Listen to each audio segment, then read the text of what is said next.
당신을 괴롭히는 투자 고민, 오늘도 산뜻하게 날려드리겠습니다. 9월의 첫 방입니다. 네. 아침엔 투자 허재입니다. 네, 안녕하세요. 홍선혜입니다. 네. 9월이 이렇게 시작이 됐습니다. 음. 네, 8월에 정말 극심했던 변동성 장세를 뒤로하고 그렇죠. 9월은 좀 희망차게 시작을 해보겠습니다. 음. 그런데 시작은 강하진 않습니다. 오늘 분명히 좀 올라가는 느낌으로 시작을 했는데 상승 출발을 했죠. 바로 네. 힘을 좀 이미 잃어가지고 9월의 첫 시장 어떻게 될지 한번 지켜보도록 하겠습니다. 네.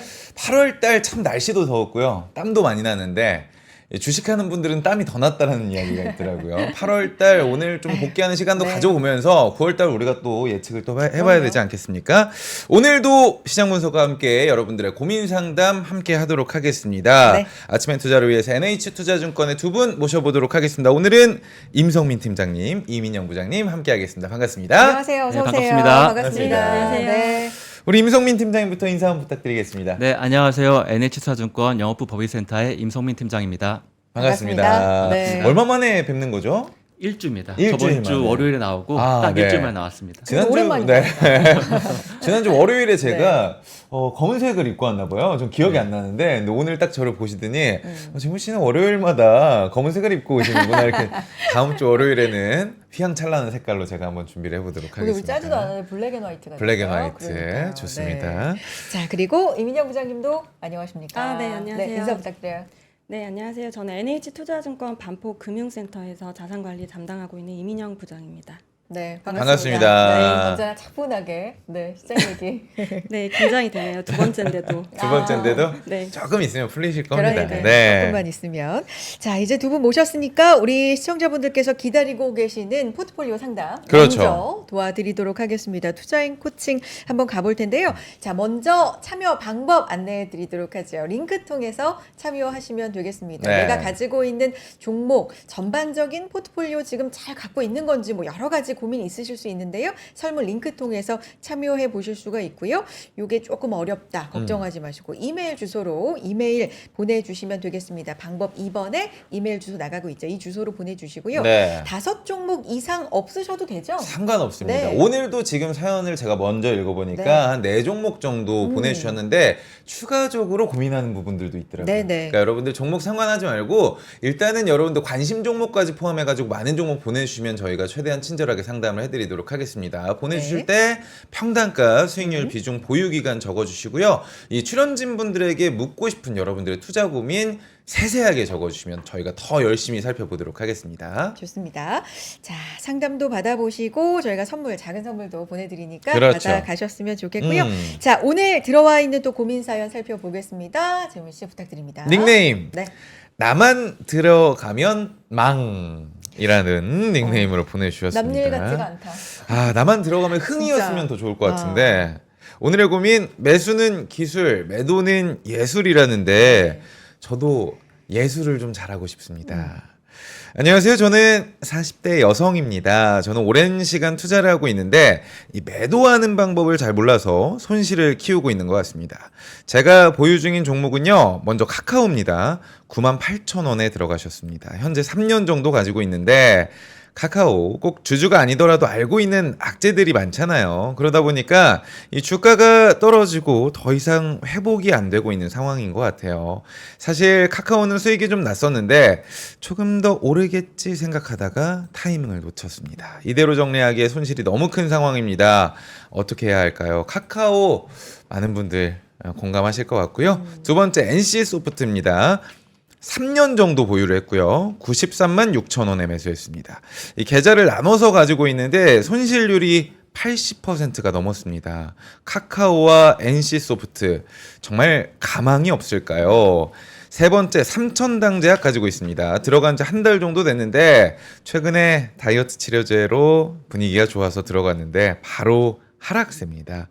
왜 이런 걸까요? 매수 타이밍이 문제인 걸까요? 네 번째 나노신소재입니다. 15만 2천 원에 매수했습니다. 1년 정도 보유하고 있고 손실률 40%가 넘습니다. 그냥 안전하게 S&P ETF에 다 넣어두고 지켜만 볼까요? 너무 답답하거든요. 그나마 다행인 건 어머나 미국 주식은 투자한 종목들이 다 플러스권입니다. 수익률이 좋다 보니까 지금 한 5천만 원 정도 아들에게 증여를 하려고 합니다.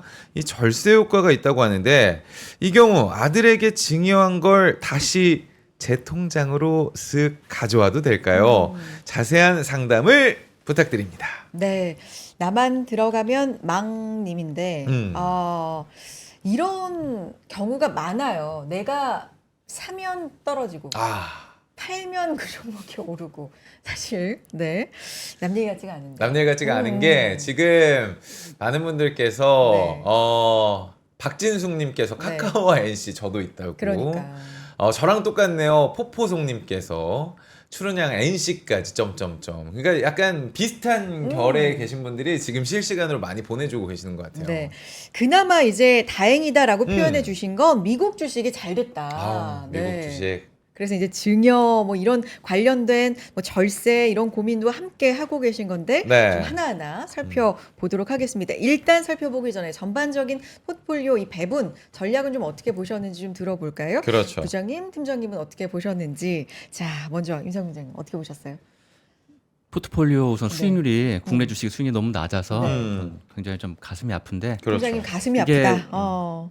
참 펀더멘털 좋은 네. 기업으로만 다 이제 매수를 하셨어요. 네. 근데 다 이제 타이밍의 문제였고 제가 보기에는 더 중요한 거는 이게 매수를 하시고 나서 기업의 환경 변화나 이 거시적 환경 변화가 있을 때 한 번 정도는 판단을 했어야 될 타이밍들이 있었는데 그거를 다 아마 놓치신 것 같습니다. 그 판단이라는 거는 팔까? 매수와 매도 예. 타임을 딱 이제 예. 우리가 정리를 한번 할 수 있는 시기가 그렇죠. 있었을 텐데. 예. 그래서 네.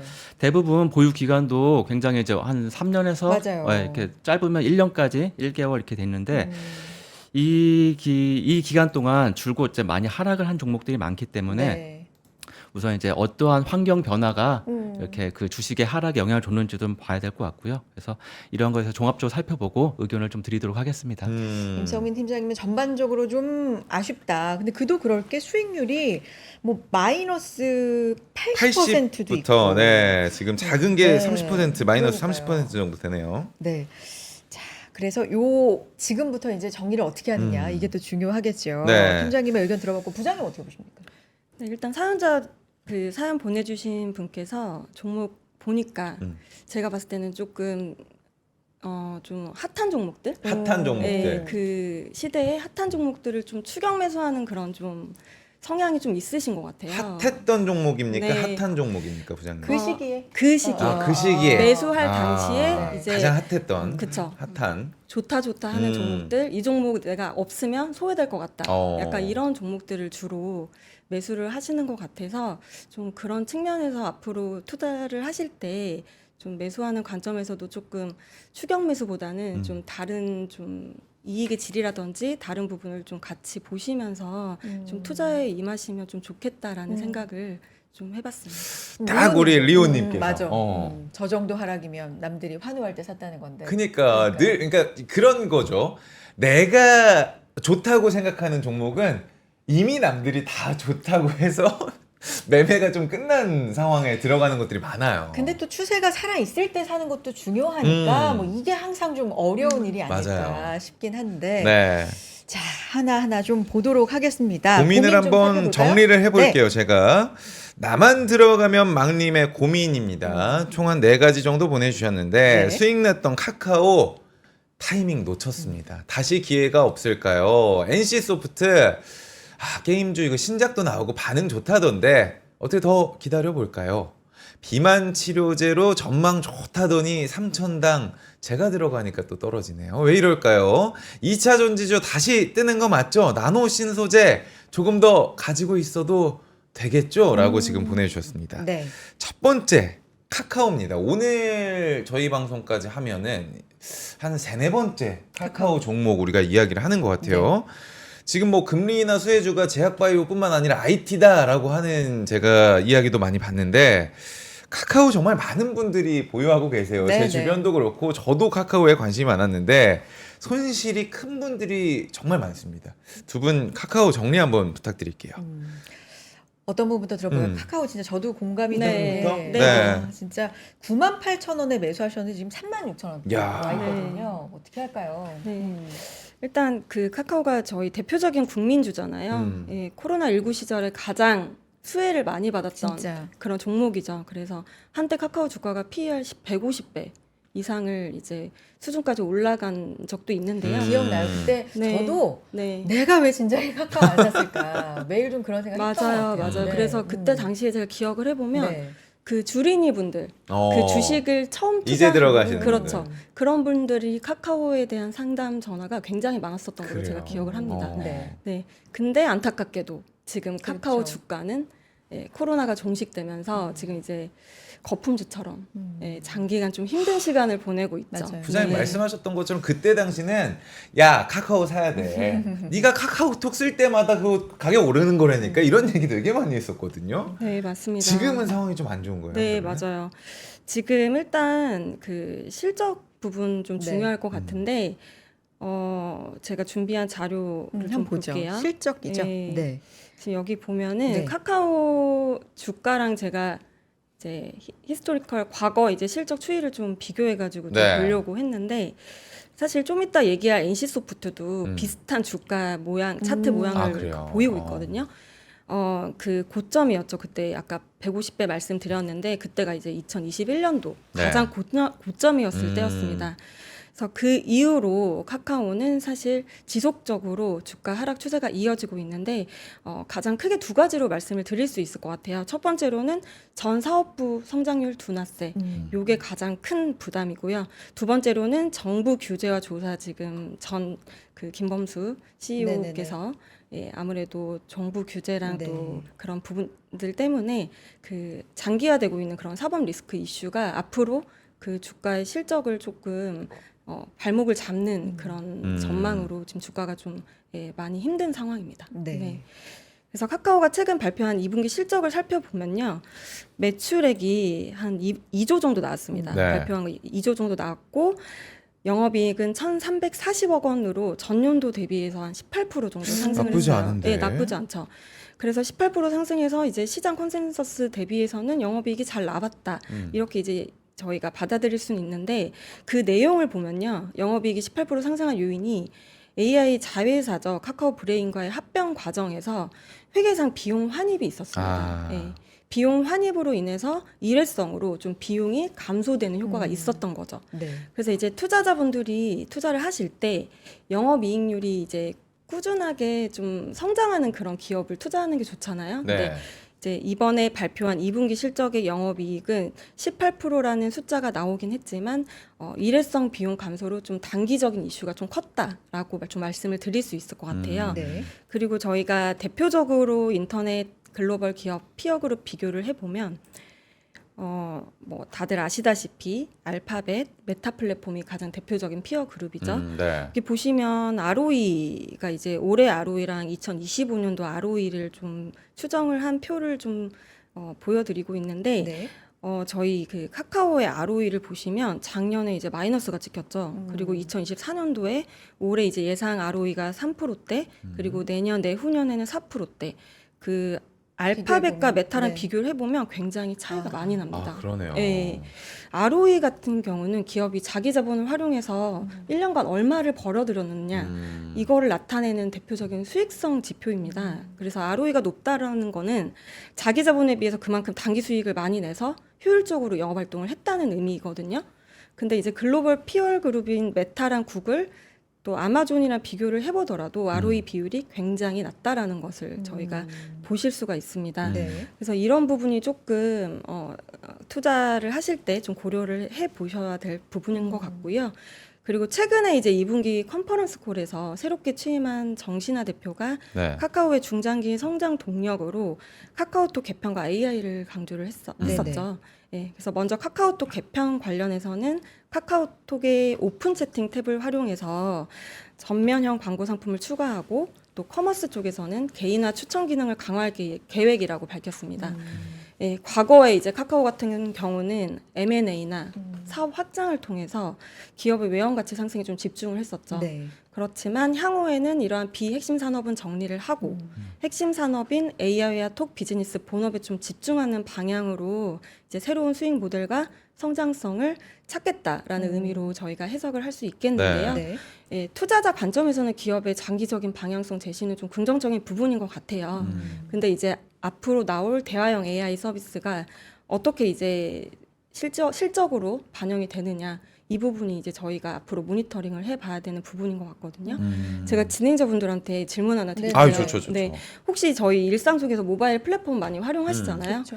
사용하실 때 카카오톡, 인스타그램, 뭐 유튜브 중에 어느 플랫폼 가장 많이 사용을 하세요 요새? 전 제 삶이 유튜브예요. 계속 그것만 보고 있어가지고 네. 미치겠어요. 네. 약간 좀 중독 느낌. 중독이야 네. 진짜. 끊어내야 됩니다. 네. 저도 카카오 뭐 빈도수는 엄청 많은 것 같아요. 왜냐면 연락을 많이 주고 받으니까. 근데 시간이나 이런 걸로 따지면 카카오 예전 사용 시간에 비해서 현저히 좀 준 것 같고 맞아. 저도 유튜브 엄청 많이 보는 것 같은데요. 그렇죠, 네. 맞죠.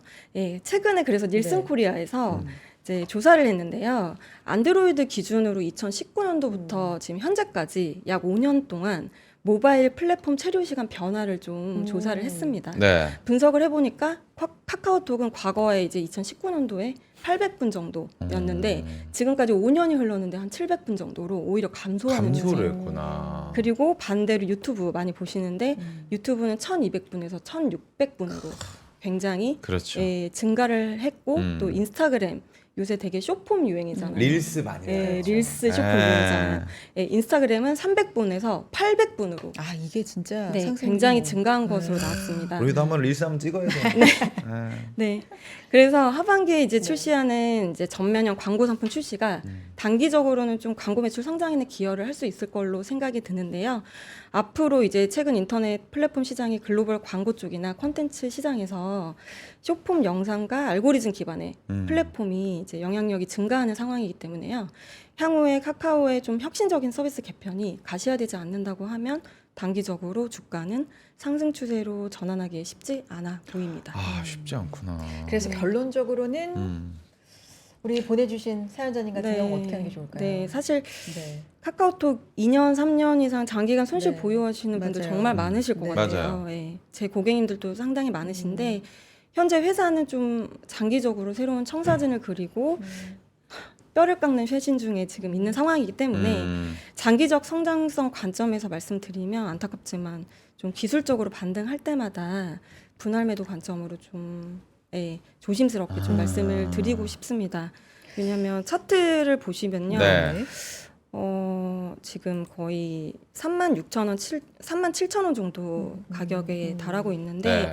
여기 차트 한번 보실까요? 네네. 보시면 그 매물대 5만 원, 6만 대 매물대 굉장히 많아요. 이 가격대 거래가 굉장히 많았던 거라는 그렇죠. 말이거든요. 그래서 정말 강한 혁신적인 그런 게 나오지 않으면 카카오는 수급적으로도 물려 있는 분들이 굉장히 많으시기 때문에 쉽지 않아 보여서 조금 전략을 좀 저희가 냉정하게 좀 전략을 짠다고 하면 한 5만 원, 6만 원 정도 선에서 조금 비중 축소를 해보시라고 좀 말씀을 드리고 싶습니다. 반등이 좀 나올 때마다 조금씩 줄여보자. 그때를 기다려야겠네요. 네, 지금 네. 비중이 굉장히 좀 많으세요. 그니까요. 카카오의 50% 이상의 비중이기 때문에 절반이 넘게 있어 지금. 수익률도 60% 이상 지금 마이너스이기 때문에 상당히 지금 이 카카오 때문에 아마 머리가 가장 아프시지 않을까 생각이 드는데 맞습니다. 네. 부장님께서는 일단 음. 비중 축소 의견 반등시마다 팀장님의 의견도 좀 들어볼까요? 저는 처음에 카카오 이렇게 작가님께서 네. 좀 분석을 하라고 했을 때 네. 솔직히 극렬하게 저항을 했거든요. 극렬하게. 네. 그것만큼 못 하겠습니다. 하기 너무 싫고. 어려운 종목이고 어렵다. 생각보다 이게 짧은 관점에서 봐야 될 부분도 아닌 것 같고요. 네. 네. 그다음에 제가 개인적으로 봤을 때는 좀 거시적으로 좀 길게 봐야 어느 정도 답이 나올 수 있을 것 같습니다. 그래서 제가 오늘은 좀 자료를 좀 준비를 했는데요. 네. 2020년 이후에 지금 저희 그 카카오의 주가 흐름을 종합적으로 다 봐야 어떤 이유 때문에 올랐고 또 어떤 이유 때문에 하락했는지 알 수가 있습니다. 그래서 네네네. 사업에 대한 분석이나 어떤 밸류에이션 이런 것들은 증권사 레포트를 좀 참조하시는 게 좋을 것 같고요. 저는 우선 그 2020년 이후부터 주가 상승과 하락의 이유를 찾고 우리가 어떻게 대응해야 될지 좀 말씀을 드리겠습니다. 네. 우선 카카오는 뭐 보시다시피 이제 국내 넘버원 메신저를 시작해가지고 이를 바탕으로 이제 톡비즈나 광고, 서비스, 커머스를 했고요. 그다음에 나중에 이제 저희 모빌리티나 뱅크, 그다음에 뭐 웹툰, 그다음에 그 카카오페이나 게임, 그리고 올해 인수한 이제 SM 엔터테인먼트까지 그렇죠. SM.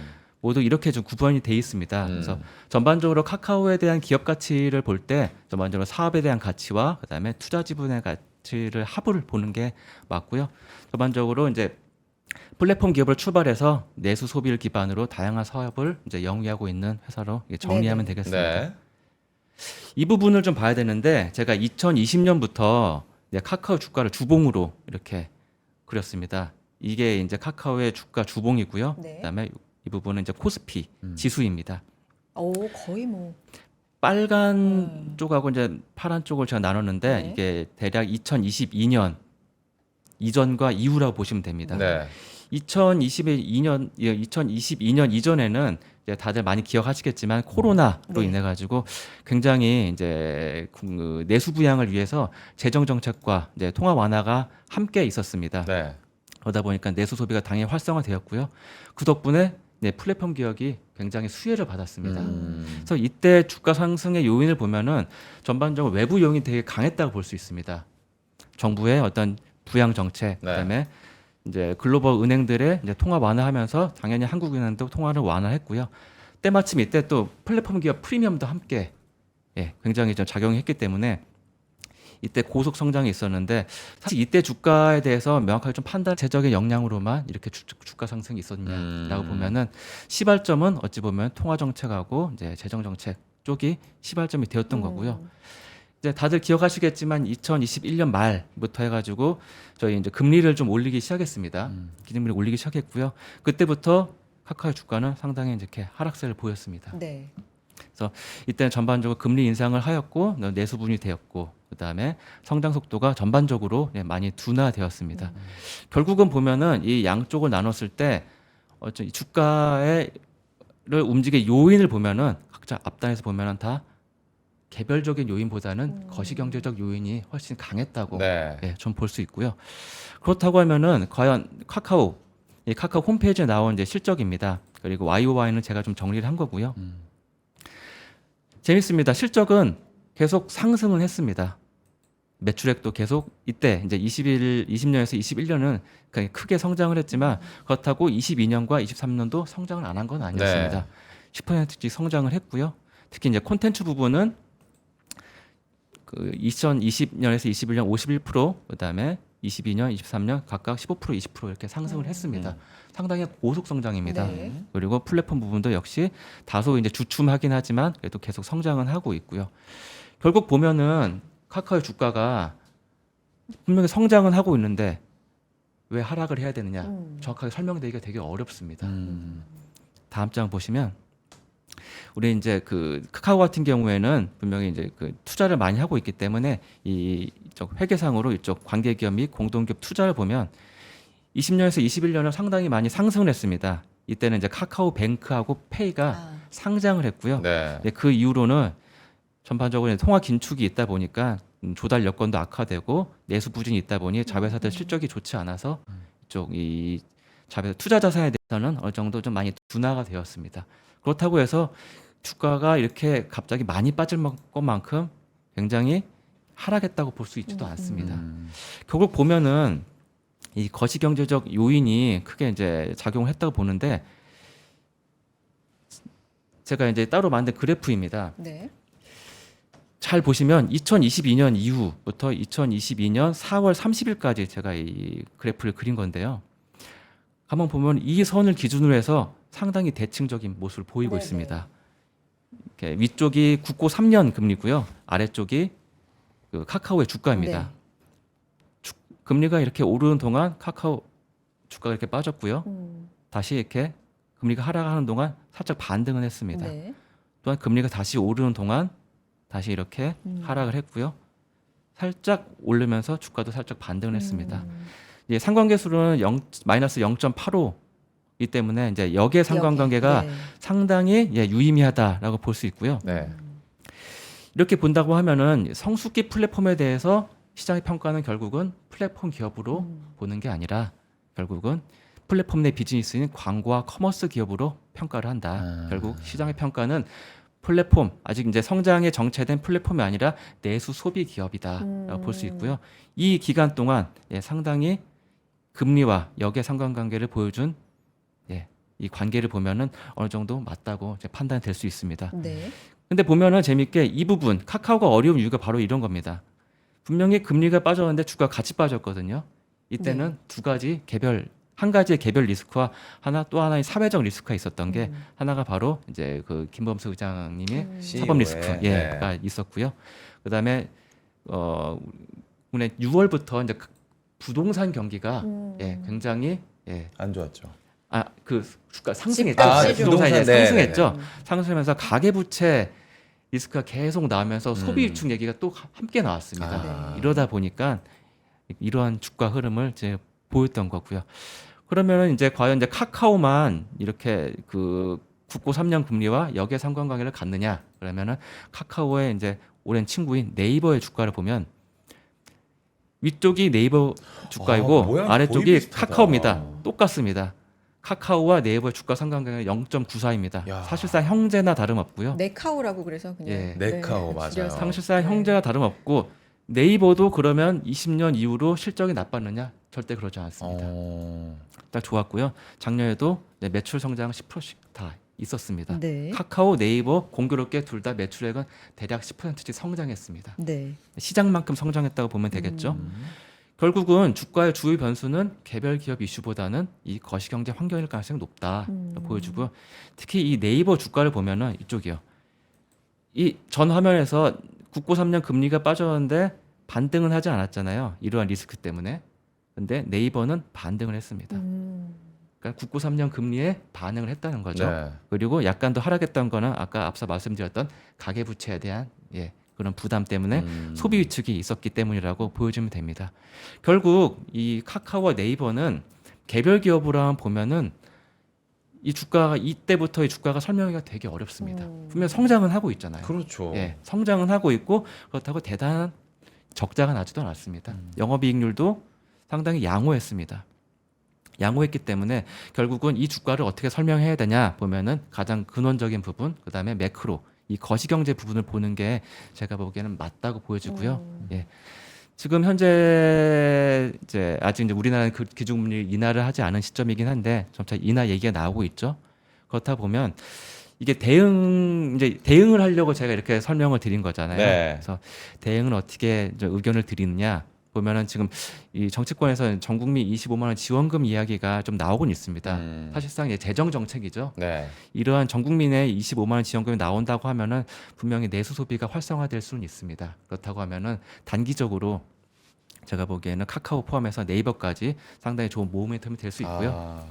앞서 보였던 대로 이 주가와 국고 3년 금리 간에 상당한 역의 상관관계가 있었습니다. 그렇다 보면은 중기적으로 본다고 하면은 통화 완화 정책 시점, 그다음에 시장 금리가 줄곧 하락하는 그 시점에는 어느 정도 소비 활성화가 가능하기 때문에 주가는 다시 한번 반등할 수 있다고 판단을 하고요. 네. 장기는 당연히 이제 회사의 펀더멘탈 이런 게 굉장히 중요합니다. 그래서 저 개인적인 의견으로는 너무 이제 손실도 크시고 오랫동안 투자하셨다 보니까 이게 바로 이제 매도하시거나 그런 의견을 전 드리고 싶지는 않고요. 이런 모멘텀이 있기 때문에 기본적으로 보유하시거나 아니면은 조금씩 분할 매수를 하시는 것도 저는 나쁘지 않다고 생각합니다. 기본적으로 네. 이 카카오가 굉장한 성장성을 보여주기 전까지는 네. 내수 소비 기업으로 시장에서 분명히 평가할 겁니다. 분명히 내수 소비 기업으로 평가를 할 거고요. 그렇다고 하면은 분명히 경기 사이클을 반드시 탈 수밖에 없습니다. 그리고 경기 사이클을 움직이는 것들은 통화나 재정 정책일 가능성이 크기 때문에 이 단기와 중기 모멘텀을 활용하셔가지고 어느 정도 단가를 낮추시기 위해서는 이제 소위 말하는 물타기를 좀 하시는 것도 나쁘진 않다고 생각하고 다만 말씀드리고 싶은 거는 요만큼의 주가는 솔직히 제가 보기에는 올 것 같지는 않습니다. 네, 힘들다. 네, 왜냐하면 아까 말씀드린 대로 이 주가는 외생적인 요인이 훨씬 강했습니다. 네. 코로나 특수로 인해서 통화 완화, 그다음에 재정 정책 함께 들어갔던 거기 때문에 이만큼의 밸류는 좀 어려울 것 같고요. 이제 이런 모멘텀 있는 시점에 이제 각 증권사에서 나오는 레포트나 이런 걸 참 참조하셔서 본인만의 이제 매도하실 수 있는 금액대를 설정하시고 저번에도 말씀드린 자동 매매로 맞아. 감정이 섞이지 않은 보지 말고. 네. 아. 감정이 섞이지 않은 자동 매매를 분할하셔서 하시기를 저는 좀 추천드리겠습니다. IT 플랫폼 기업을 보통은 이제 성장주 이렇게 분리도 많이 하는데 내수 소비주로 조금 더 비중 있게 봐서 어. 경기 사이클에 따라서 좀 판단을 해보자. 워낙에 카카오 보유 비중이 지금 높으시기 때문에 50%가 넘어요, 네. 지금. 네. 반 이상이기 때문에 네. 두 분께서 시간을 좀 많이 할애해서 카카오에 맞습니다. 네. 대해서 상담을 도와주셨고요. 다음 좀 속도감 있게 가보겠습니다. 네. NC소프트죠? NC소프트 분석도 네. 필요해 보입니다. 우리가 국내 3대 게임 업계, 게임 기업 하면은 3N, 넥슨, 넷마블, NC소프트 이렇게 얘기를 많이 했는데 저는 요즘 NC소프트 그 존재감이 좀 많이 사라졌다라고 느껴지거든요. 뭐 주가가 그걸 좀 방증하고 네. 있기도 하고요. 그래서 많은 네. 분들이 지금 IT 얘기를 했지만 IT와 게임주 이제는 좀 끝났냐, 재미 볼 수가 없냐 이런 질문들을 저희에게도 많이 지금 던져주십니다. 지금 카카오도 마찬가지로 NC도 네. 손실률이 굉장히 좀 큰 편입니다. 팀장님 어떻게 NC는 좀 바라볼까요, 저희가? NC는 카카오와 좀 약간 반대 그래요. 입장입니다. 카카오는 아까 외생적인 요인에 의해서 주가가 올랐다 내렸다는데 네. 솔직히 NC 같은 경우에는 이제 역량의 문제, 역량의 문제. 역량의 문제입니다. 과거에 최근에도 이제 그 확률형 아이템에 대한 이슈도 좀 있었고요. 전반적으로 MMORPG에 대해서 과연 시장 수요가 계속 받쳐주는지에 대해서 좀 고민이 필요할 것 같습니다. 그 실례로 최근에 상장한 대형 게임즈 보면은 크래프톤, 네. 그다음에 시프터 네. 모두 MMORPG는 아니었거든요. 네, 액션, 그다음에 액션 어드벤처인데 과연 이게 MMORPG를 계속 이렇게 주장하고 MMORPG에 대해서 이렇게 포지션이 높은 NC소프트가 매출액까지 계속 하락을 하고 있습니다. 네, 매출액이 이제 떨어지고 있다고 하는 것은 고객이 선택을 하지 않는다는 의미거든요. 예. 그렇기 때문에 이 매출액 하락 같은 경우에는 매우 좀 유의미하게 살펴봐야 될 부분이 있습니다. 그래서 NC 소프트에 대해서는 이따가 이제 이민영 부장께서 자세히 말씀을 네. 주시겠지만은 상당한 변화가 필요합니다. MMORPG가 아닌 장르에 대해서 히트작이 나오던가. 왜냐하면 MMORPG 전반에 대해서 경쟁도 우선 너무 심하고요. 그다음에 MMORPG가 최근에 나와서 굉장히 흥행했다고 내세울 만한 게임들이 크게 많지는 않습니다. 예. 그렇기 때문에 우선 MMORPG가 아닌 장르에서 상당히 신작이 좀 나와야 되고요. 그다음에 여전히 국내 비중이 상당히 높은 네. 예, 회사입니다. 그러다 보니까는 해외 진출에 대한 좋은 이슈가 나오기 전까지는 예, 그 NC소프트의 반등은 쉽지는 않을 것 같고요. 그렇다고 이 손실이 너무 크기 때문에 네. 예, 이거를 이제 매도나 이제 어떤 그 이런 의견을 좀 드리기는 좀 어려울 것 같은데 그렇다고 이제 펀더멘탈의 이슈가 있는 종목에 대해서 매수를 말씀드리는 것도 좀 어려울 것 같습니다. 이럴 때는 간단합니다. 예, 눈에서 안 보이면 여러 개의 계좌를 가지고 계신다고 하셨기 때문에 네. 우선은 쓰지 않는 계좌에 잠시 넣어두셨다가 호재가 있을 때 다시 보시고 그때 좀 판단하시는 게 좋을 것 같습니다. 항상 이제 팀장님은 뭐 예를 들면 자동 매매라든지 뭔가 이제 실제로 어떻게 액션을 해야 되는지를 네. 구체적으로 좀 네. 제시를 해주시는 특징이 있습니다. 감사드리고.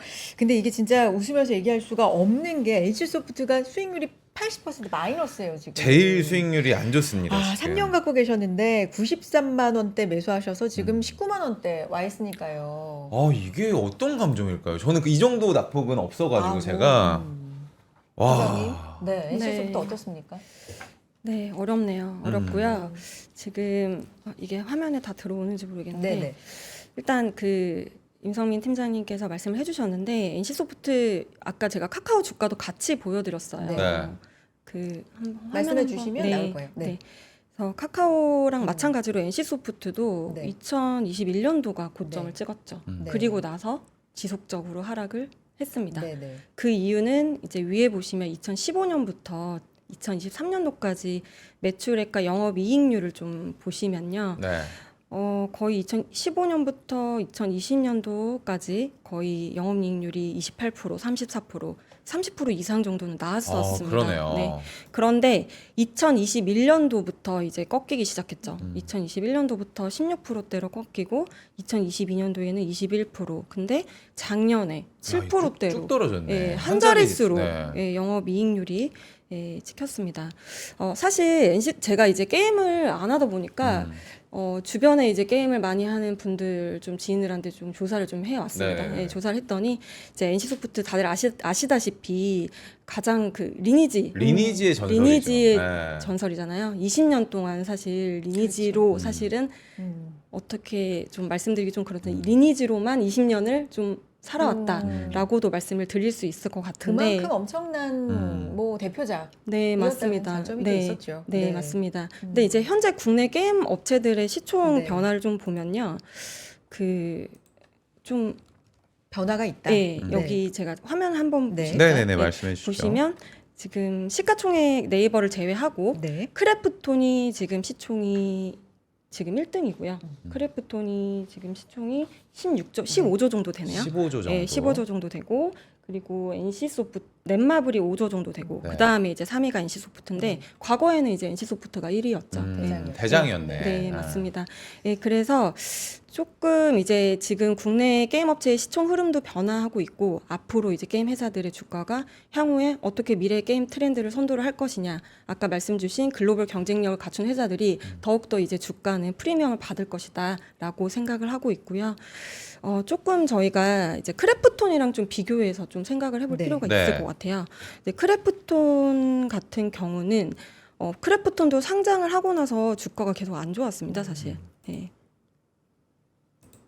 네. 크래프톤 주가를 한번 쭉 살펴보면 네. 크래프톤 주가를 보면 이제 상장을 하고 나서 계속 주가가 지지부진했었어요. 네. 근데 그 작년 10월부터 조금 이제 바닥 다지고 올해는 굉장히 상승률이 큰 그러네요. 부분을 네. 이제 볼 수가 있습니다. 크래프톤 같은 경우는 MC 소프트랑은 좀 다른 행보를 보이고 있는데요. 2분기 이제 실적 발표를 했는데 깜짝 실적 발표를 했습니다. 그래서 매출액이 7천억을 이제 발표를 했는데 네. 거의 이거는 전년도 대비해서 80% 정도 상승을 한 숫자거든요. 그리고 영업이익 같은 경우는 3,300억을 찍었습니다. 이거는 전년도 대비해서 150% 굉장히 큰 성장을 해왔는데 이 시장에서는 이런 매출액 성장에 대해서 좀 굉장히 신뢰를 많이 가지고 있는 것 같아요. 크래프톤도 대표 게임 있잖아요. 배틀그라운드. 배틀그라운드. 네. 처음에 제가 이제 크래프톤 대표 게임 배그라고 해서 처음에는 잘 못 알아들었거든요. 되게 이제 배틀그라운드를 배그라고 많이들 네, 하시더라고요. 맞습니다. 네. 배그라고 하죠. 네. 그래서 배그가 출시한 지 6년이 지났는데 이제 크래프톤 같은 경우는 NC랑 다르게 꾸준하게 업데이트를 했어요. 그 컨텐츠에 대한 업데이트. 그래서 최근에 이제 뉴진스랑 또 콜라보도 하면서 굉장히 매출액이나 영업이익을 올리려고 NC소프트와는 다른 행보를 좀 보이고 있는 점이 있습니다. 그리고 이제 또 하나는 좀 NC소프트랑 다른 경쟁사들이 좀 헤맬 때 좀 다양한 게임 스튜디오의 지분을 확대를 하면서 계속해서 이제 새로운 컨텐츠를 지속적으로 개발하는 그런 그 모습을 보이고 있거든요. 그래서 다시 이제 NC소프트로 돌아와 봤을 네. 때 저희가 이제 NC소프트도 마찬가지로 조금 크래프톤의 그런 행보를 좀 교훈 삼아서 좀 리니지를 기반으로 하고 있지만 좀 트렌드의 좀 신작 같은 거 좀 그렇죠. 잘 내야 될 것 같고 네. 그리고 콜라보도 좀 잘 해야 될 것 같고 무엇보다도 이제 리니지는 충성도가 굉장히 높은 게임이었는데 그 기존 유저들한테 이제 과금 그 체계 이슈 때문에 맞아요. 굉장히 많은 좀 질타를 받고 있는 상황입니다. 그래서 지금 유저들한테도 좀 신뢰감을 회복하는 그런 게 좀 필요할 것 같습니다. 네, 그래서 이건 이제 회사 측이 좀 들으면 좋을 만한 제언이었고 조언이었고 네. 이 우리 투자자분들은 고민 어떻게 할까요? 상담. 네, 그래서 사실은 너무 크니까. 지금 이제 NC소프트가 이제 최근에 그 호연이라는 게임을 네. 발표를 했는데요. 네. 그 호연은 이제 실질적으로 리뷰 평가를 좀 살펴보니까 아직은 조금 뭐 정말 대단한 게임은 아니다라는 그런 물음표가. 네. 예, 그런 좀 리뷰 평이 좀 많았던 것 같고요. 그래서 이제 호연에 대한 실제 매출 숫자도 향후에 모니터링 해볼 수가 있겠고, 그리고 곧 있으면 뭐 아마존에서 출시하는 TL이 있고, 4분기에 또 중국 시장에서 불소 2를 이제 출시를 할 예정이고, 내년에 택탄까지 총 10종을 신작 출시를 한다고 네네네. 합니다. 그래서 좀 시장의 반응들이 되게 중요할 것 같아요. 아. 네, 그래서 저희는 지금 사실은 뭐 이 신작이 많이 나와 있다고 해서 저희가 이게 좋을 것이다라고 판단을 하기는 힘들거든요. 그래서 지금 주주 입장에서는 굉장히 힘드시겠지만 조금은 좀 냉정하게 좀 판단을 해서 저는 카카오와 마찬가지로 좀 NC 소프트는 좀 역시 비중 축소. 네, 좀 비중 축소 그리고 게임 쪽으로 좀 만약에 좀 리밸런싱을 하고자 하신다고 하시면 크래프톤이나 또 다른 뭐 시프트업이나 뭐 다른 기업들 있잖아요. 좀 새로운 장르를 좀 잘 만들고 있는 그런 게임 회사에 좀 관심을 가져보시는 게 좀 현명한 투자가 되지 않을까라는. 만약에 섹터 네. 내에서 추천을 다시 한다고 네, 하면은 맞습니다. 크래프톤 정도로 하시는데 네. 지금 많은 분들께서 사실 이 게임주의 모멘텀은 신작의 어떤 그렇죠. 기대감 혹은 네네. 신작이 나왔을 때 반응들인데 지금 댓글로도 많은 분들께서 신작에 대해서 뭐 평가가 그리 좋지 그런 않다라는 것 같아요. 이야기를 좀 네. 남겨주시는 거 보니까 뭐 여러분들의 뭐 반응이 뭐 바로 이게 직결되는 거 아니겠습니까? 이게 바로 쉽니다. 아. 일단 참고를 또 해보시고요. 다음 종목들이 있어서 좀 가볼게요. 바로 좀 가볼게요. 삼천당 제약. 제약입니다. 말씀해 주신 것처럼 그 시기에 매수하신 시기에 조금 올라가는 이미 좀 많이 오른 종목들을 사신 것 같다라고 초반에 말씀해 주셨는데 네. 삼천당 제약도 보유 기간이 지금 한 달 되셨어요. 1개월인데 매수 가격이 22만 6천 원이거든요. 지금 15만 원대 와 있고요. 고점이 23만 원이었거든요. 네. 그러니까 거의 지금 고점 부근에서 매수를 하신 거나 그렇죠. 다름이 없어요. 삼천당 제약은 또 어떻게 봐야 되겠습니까? 네, 팀장님. 예, 삼천당 제약 보면 최근에 이제 경구용 이제 비만 치료제 네. 이슈가 네. 나오면서 굉장히 주가가 많이 그렇죠. 예, 올랐고요. 앞으로도 이 이슈와 테마에 대해서는 계속 아마 이제 이 삼천당 제약의 주가를 움직일 가장 중요한 모멘텀이 될 것입니다. 그래서 근데 제가 이 삼천당 제약의 주가 시가총액을 보니까 3조 7천억 정도 되거든요. 네. 지금 현재 물론 이제 이 기대감이 많이 반영되어 있다고는 하지만 제가 보기에도 상당히 좀 높은 수준의 밸류인 건 맞습니다. 지금 많이 이제 선반영이 됐다고 보는데 어찌 보면은 이 종목에 대해서는 저는 리스크 관리를 조금 해야 될 부분이 있다라고 네. 보여지는 게 물론 이제 경구용 치료제가 아직 뭐 출시되기도 전이긴 하지만 상당히 이제 그 기존 이제 싹센다나 이런 거에 비해서 편리하겠죠. 주사보다는 그러겠죠. 예, 네. 섭취하는 게 훨씬 편리할 텐데 아직 그 이제 그 효능이나 이런 거에 대해서는 아직 정확하게 입증된 바는 아직 없습니다. 그렇기 때문에 좀 더 보수적인 관점에서 봐야 될 것 같고요. 작년에 싹센다의 한국 매출이 668억이라고 기사에 나왔습니다. 만일에 그 단기 순이익률 50% 정도라고 감안했을 때 한 340억 정도라고 이제 계산한다고 하면 PR 100배를 해도 3조 4천억이거든요. 그래요. 그렇다고 하면은 과연 지금 삼천당 제약의 주가를 이 밸류에이션을 설명하기에는 솔직히 좀 어려울 것 같고 결국은 수급과 심리의 싸움인데 아까도 말씀드렸다시피 분명히 이 비만 치료제 부분에 있어서 반드시 이제 그 주가에 대한 모멘텀 분명히 있을 겁니다. 그래서 저는 의견을 드리기를 이 종목에 대해서는 우선 매수하신 가격도 좀 높고 네. 밸류도 좀 상당히 좀 높기 때문에 어느 정도 분할 매도를 일부를 하시고요. 일부를. 조금 조정을 받았을 때 어차피 계속 살아있는 테마이다 보니까 일부 이제 그 좀 하락했을 때 매수를 하시는 것도 나쁘지 않다라고 예, 판단을 하고 있습니다. 근데 지금 사실 이 자체적인 모멘텀 말고도 시장에서 봤을 때 금리 인하 때문에라도 좀 기대감을 좀 받고 있는 종목 아닐까요? 이게? 제약바이오 쪽이. 제약바이오와 테크가 대표적으로 이제 네. 금리 인하 수혜주인데 그거에 비해서도 솔직히 많이 예, 변화 폭이 많이 그래요. 변화 폭이 어느 정도 금리와 연동해서 미미하게 올라갔으면 그거에 대한 영향이라도 볼 수 있는데 그거와는 달리 이제 비만 치료제 경구용에 대한 네. 이제 이야기가 나오면서 주가가 갑자기 급등을 많이 했습니다. 또한 이제 최근에도 이제 그거에 대한 투자를 한다고 하면서 자금 조달을 했거든요. 네. 그러다 보니까 시장에서는 또 환호를 많이 한 부분이 있고요. 결국은 이제 삼천당 제약의 주가를 움직이는 주요 모멘텀은 우선은 예, 경구용 치료제 비만 예, 치료제다. 네. 일단 다 좋은데 음. 매수 가격이 좀 걸리네요. 예, 그렇게 하고 지금 주가도 이게 이제 네. 모멘텀으로 움직이는 주식에 대해서 밸류에이션 하는 건 되게 좀 무의미하기도 합니다. 어렵고요. 틀리기도 쉽고요. 근데 지금 약간 보수적인 관점은 좀 필요해 보이긴 합니다. 네. 예. 그래서 이건 나중에 시점 교체죠. 시점. 지금, 시점을 네, 좀 교체해자. 조금 비쌀 때 어느 정도 매도를 하시고 네. 다시 쌀 때 한번 추가 매수 하시는 것도 제가 보기엔 나쁘지 않을 것 같습니다. 알겠습니다. 우리 팀장님 나올 때 이렇게 또 어려운 종목들만 저희가 골라가지고 다음에 조금 쉬운 종목이 없어요. 근데 저희가 맞아요. 저희가 하다 보면은 3천당 제약이었고요. 네. 다음 종목 가죠. 마지막 종목은 15만 2천 원에 매수를 했습니다. 네. 나노 신소재 보도록 하겠습니다. 2차 전지주로 유명했던 또 유명한 기업인데 지난번에 우리 임성민 팀장님께서 이 종목 살펴주셨는데 맞아요. 오늘도 손실률은 좀 큰 편입니다. 다시 한번 또 지켜볼까요, 네. 팀장님? 그 나노신 소재 같은 경우는 이제 CNT 도전제를 만드는 회사고 그때도 말씀드린 거 의견은 동일합니다. 해당 업종 특히 이제 주요 이제 고객사인 칩 메이커들이 이제 이 배터리를 이제 성능 향상과 안정성을 추구하기 때문에 지금 나노신 소재가 만들고 있는 CNT 도전제 모두 이런 방향성과 맞습니다. 네. 그렇다고 보면은 결국 이제 업종이 턴어라운드 할 때 반드시 수혜를 볼 수 있다고 볼 수 있고요.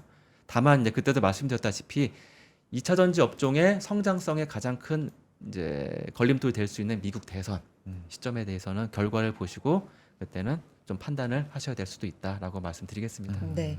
나노신 소재 15만 2천 원에 매수하셔서 지금 9만 4천 원대. 역시 수익률 마이너스 40%인데 네. 일단 요거는 지금 최근에 조금씩 올라오고 있는데 좀 더 지켜보면서 뭐 분할 매도 그러면 해보는 관점일까요? 어떠세요?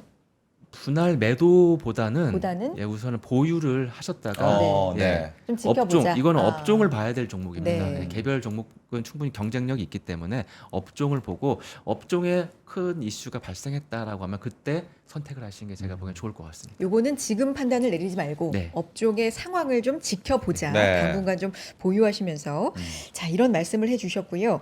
또 중요한 고민 상담 그렇죠. 초청이 하나 있었죠. 네. 네. 우리 내가 손을 대면 망한다 이렇게 닉네임으로는 그렇게 써주셨지만 사실은 미국 주식은 괜찮았다. 있는 구석이 있었어요. 그러니까요. 네. 미국 주식은 수익이 좀 났는데 네. 이런 부분을 이제 증여를 고민을 하고 계신 부분이 있거든요. 그러니까요. 구체적으로 좀 보면 음. 아드님에게 5천만 원 정도 증여하고 싶고 증여 방법, 뭐 절세 이런 방법이 또 있는지 이런 부분이 궁금하다고 하셨습니다. 보통 네. 증여라 하면 증여세가 붙기 그렇죠. 마련이잖아요. 네. 근데 절세 이야기를 꺼내신 거 보니까 이걸 통해서 뭔가 세금을 좀 아끼고 싶다라는 마인드가 지금 있으신 것 같거든요. 네. 네.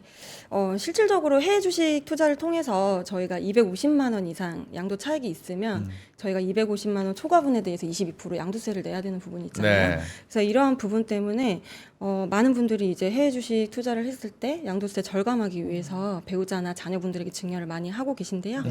최근에 이제 트렌드는 자녀가 태어났을 때부터 금융자산 증여를 시작을 하고 증여한 자산을 적극적으로 운용하시는 분들이 굉장히 많아지고 있습니다.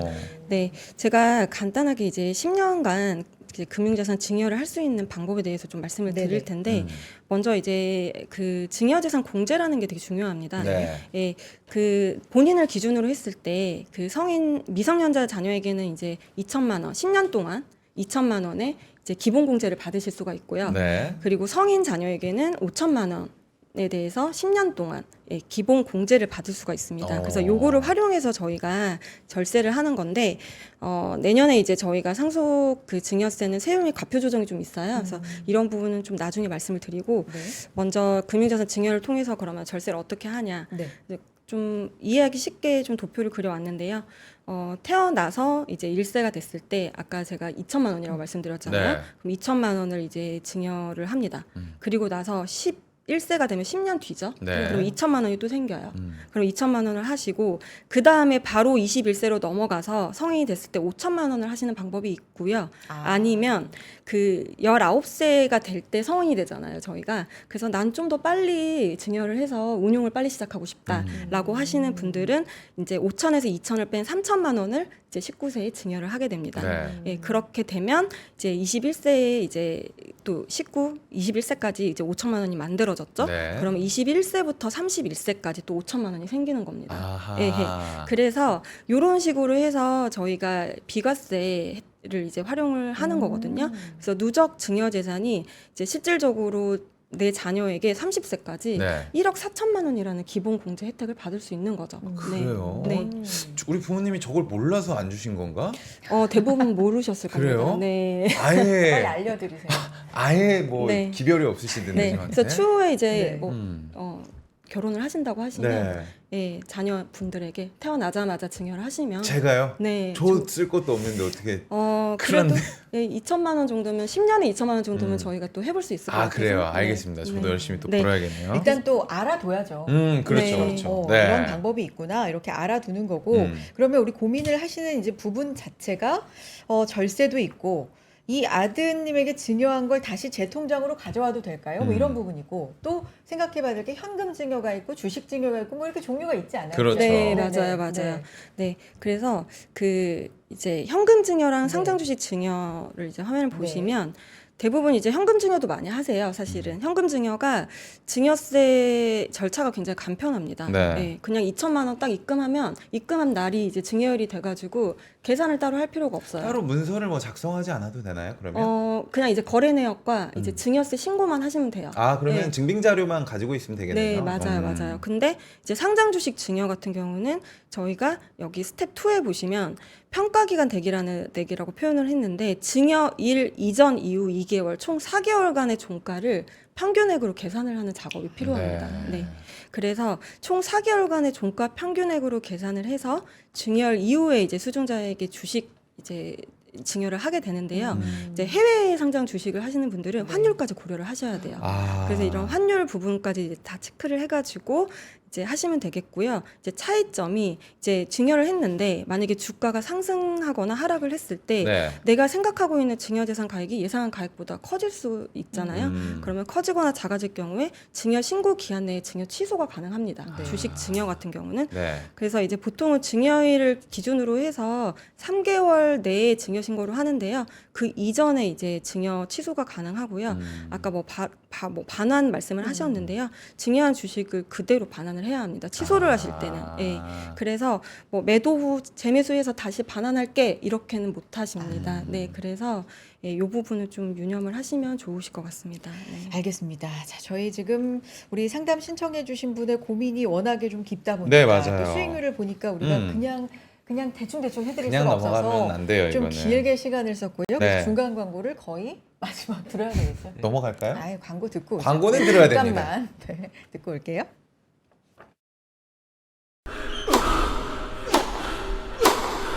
멋있다. 부러운가? 14만 1211번의 스윙과 68개월 27일의 투자로 만들어진 자세다. 나의 테니스도 나의 자산도 투자로 키운다. 나는 투자한다. 나는 성장한다. NH투자증권. 자, 이렇게 상담까지 도와드렸고 이제 뭐 마무리 말씀으로 한 2, 3분 정도씩 시간을 좀 드려야 될 것 네. 같은데 9월 시장이 이렇게 시작이 됐습니다. 사실 시작하면서부터 모르겠어요. 왜 이렇게 겁을 뭐 주는 건지. 저도 이런 얘기를 좀 사실 방송 통해서 하기는 했습니다만 네. 근데 통계적으로 9월이 좀 안 좋다라는 얘기가 많아요. 9월 효과도 네. 저번 주에 저희가 얘기를 하긴 했는데. 그래서 8월의 변동성이 9월에 뭐 더 크게 오는 거 아닌가. 모르겠어요. 겁 먹기는 싫은데 두 분 어떻게 보시는지 좀 듣고 싶습니다. 네, 팀장님. 지금 7월 말 8월 네. 초에 시장에 발작을 일으켰던 이제 두 그렇죠. 가지 지표가 네. ISM 제조업 구매자 지수하고 네. 고용 지표였잖아요. 바로 9월 초에 있습니다. 예, 그러다 보니까 시장이 지금 굉장히 잠닫고 이거 어떻게 될까라고 보고 있기 때문에 네. 어떤 명확한 방향성이 나오긴 굉장히 어려울 것 같고요. 네. 아마 개인적인 생각이지만 고용 지표 수준에 따라서 금리 인하 폭은 어느 정도 상당히 영향이 있을 거라고 생각은 합니다. 네. 그래서 그런 것들이 있고요. 주식시장은 아마 이제 엔비디아가 저번 주 실적을 발표했음에도 그렇죠. 불구하고 그래도 주가가 그렇게 엔비디아 주가가 그렇게 좋지는 않았는데 과연 앞으로도 엔비디아가 주도주가 될 수 있을지에 대해서 한동안 시장은 좀 탐색 기간을 좀 거칠 거라고 보고 있습니다. 그래서 전반적으로 9월 19일 이제 그 FOMC 전까지 시장은 약간 그 방향성을 어디 명확하게 보여줄 것 같지는 않고요. 다만 이제 9월 10일에 미국 대선 토론회가 그렇죠. 진행이 된다고 맞아요. 하면 네. 이때 나오는 이제 그 결과나 어떤 이제 그 여론에 따라서 주식시장 움직임은 좀 달리 나올 수는 있습니다. 그리고 국내 시장 같은 경우에는 당연히 뭐 미국 시장의 영향을 받아서 많이 네. 움직이겠지만 화면 한 번만 보여주시겠어요? 네네. 예. 볼게요. 국내 시장 고민이 너무 많습니다. 진짜. 보면은 네. 8월 19일 이후에 네. 이게 원달러 환율이 1,350원 이하로 떨어졌습니다. 네. 그리고 그 이후로 외국인 순매도가 지속적으로 진행되고 있고요. 그다음에 코스피 지수도 여전히 횡보를 보이고 있어요. 횡보, 약보합을 보이고 있거든요. 네. 그래서 아마 우리나라 시장 같은 경우에는 미국 시장을 보면서 함께 이제 환율도 함께 좀 보고 외국인 순매수가 어떻게 반응을 하는지도 같이 좀 살펴봐야 될 시장일 것 같습니다. 네. 게다가 9월에 이제 국내장 같은 경우는 중간에 연휴가 좀 길게 있잖아요. 맞아요. 또 연휴가 이 시장의 심리에는 또 어떤 영향을 미칠지도 올해 좀 변수가 되지 않을까 싶긴 한데요. 부장님은 어떻게 보세요? 네, 일단 말씀 주신 네. 것처럼 이번 주 이제 고용 보고서가 나오니까 그 부분 좀 중요할 것 같고요. 네. 그리고 이제 국내 같은 경우는 저희가 추석 연휴가 있잖아요. 맞아요. 그래요. 네, 추석 연휴가 있고 10월 초에 또 공휴일이 있지 않습니까? 그래서 이제 여행 수요 증가가 좀 예상을 하고 있어서 조금은 좀 쉬어가는 지금 시장이기 때문에 저희가 좀 단기 그 투자 아이디어로 좀 항공주나 그 여행 관련된 좀 종목들을 좀 관심 있게 보시면 어떨까 좀 생각을 하고 있습니다. 최근에 원달러 약세 흐름을 좀 보이고 있습니다. 1,330원 정도 선에서 이제 계속 이제 박스권 움직임을 보이고 있는데요. 최근에 원화 강세 수혜주에 대한 투자 아이디어로 항공주, 여행주 좀 관심 있게 봐보시면 좋으실 것 같아요. 그래서 항공사 같은 경우는 이제 항공기 대여비랑 이제 항공유를 달러로 구매하는 그런 부분 때문에 아마 하반기에 좀 실적이 긍정적일 것으로 좀 저희가 전망을 하고 있어서 네. 유가는 아무래도 중동 리스크가 좀 있어서 단기적으로 좀 변동성은 있을 수 있지만 2022년도 3월 고점에 130불 정도까지 갔다가 현재까지 한 70불대, 80불대에서만 움직이고 있거든요. 그래서 크게 막 그 리스크는 없어 보여서 좀 그런 측면에서 좀 보신다고 하시면 좀 다른 아이디어로 좀 항공주나 여행 레저 좀 관심 가져보시면 좋으실 것 같습니다. 환율이나 그리고 휴일이 또 있으니까 네. 그런 단기적인 또 이벤트 관점에서도 항공주 얘기를 해주셨네요. 네. 자, 시장 얘기 다음에 또 모셔서 조금 더 길게 들어보도록 하겠습니다. 오늘 정성스러운 종목 상담, 포트폴리오 상담 해주셨어요. 두 분 인사 나눌까요? 감사합니다. 고맙습니다. 감사합니다. 네, 다음에 뵐게요. 에쿠제이님께서 해외 네. 주식인데 징요에 대해서 잘 들었습니다. 감사합니다. 이렇게 남겨주시는데 실시간으로 여러분들의 고민과 또 공감의 댓글 소통 저희는 기다리고 있습니다, 여러분들. 네, 많이 참여해 주시고요. 현재 시장 역시나 그렇게 강하지 않게 코스피 같은 경우는 지금 뭐 강보합, 약보합 지금 방향성을 계속해서 바꾸면서 왔다 갔다 하고 있네요. 보합권에 머물고 있고요. 네. 코스닥도 0.3%대 약세를 보이고 있는데 오늘 반도체 투톱 여전히 좀 약한 가운데 2차 전지주가 오늘은 좀 강한 모습들 그리고 철강주도 강하고 화학도 좀 강한 모습을 보여주고 있네요. 내일도 저희 10시에 시장 얘기 가지고 인사드리겠습니다. 함께해 주신 여러분 고맙습니다. 고맙습니다.